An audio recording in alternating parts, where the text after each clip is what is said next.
We don't want to just create products and be less bad. What we want to do is create a vision on what does good ultimately look like for Nike. And so we took a long time to figure that out. And for us, it's about creating closed-loop product. It's about taking materials from an old shoe, an old shirt, grinding it up, and turning them into a new shoe and a new shirt. We want to design products with fewer materials. We want to design for disassembly. And we want to make it easy for people to recycle products. So once we figured out what our vision was, we wanted to make sure that everybody in the company shared that vision. So we created a little video, and it was really because we wanted to make sure that everyone at Nike was focusing in the same direction. So what I'd like to do is I'd like to share that with you now. This is not a shoe. It's an ethos.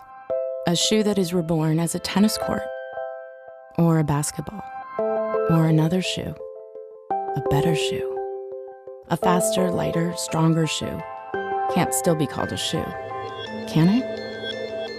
When a shoe runs its course, when it has surpassed its shelf life, when it has passed its prime and seen better days, when it has pushed us to greater goals, is that it? Is that the end? Why does it have to have a shelf life? Or for that matter, why does anything else? What if we remove the shelf? What if the cycle was a closed loop, where anything could become anything? A shoe into a shoe, or a shoe into a shirt. A shoe can't change the world, but an ethos can.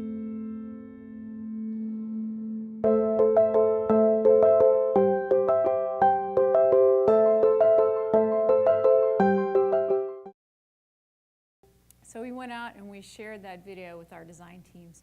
And we really started with our designers, because our designers are our innovators in the companies. They are the ones who really touch the product at the very inception of the idea, and they can have the largest impact downstream. And so for us, we went out and we made sure that everybody understood what we were trying to get after. And we asked them to create more sustainable products. And we were waiting for all these great results, but the reality is they didn't actually know where to start. Because sustainability is pretty daunting. They didn't know whether you focus on waste, do you focus on water, do you focus on toxics, do you focus on energy, where do you focus? And they all had the best intentions. They all wanted to do great things. They just didn't know where to start. And so one of the areas that we focused on is we created tools for them to make it easy for them to make good choices. One of the things about Considered, a lot of times people think Considered is a product line, but Considered is really not a product line.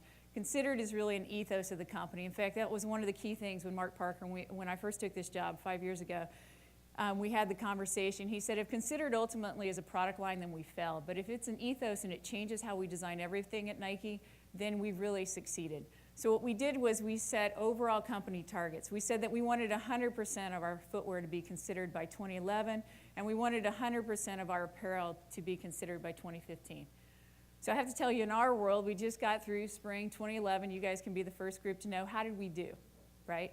Did we get 100% of all of our new product to be considered? So I'll tell you, from our vision, we smashed our target. We ended up where 98% of all of our new product is going to be considered. So just to put that into perspective for you, that means that we've reduced waste by 19% across the board within footwear. We've increased our use of environmentally preferred materials by 20%. And we have maintained our reductions in VOCs, volatile organic compounds, 95% as a company.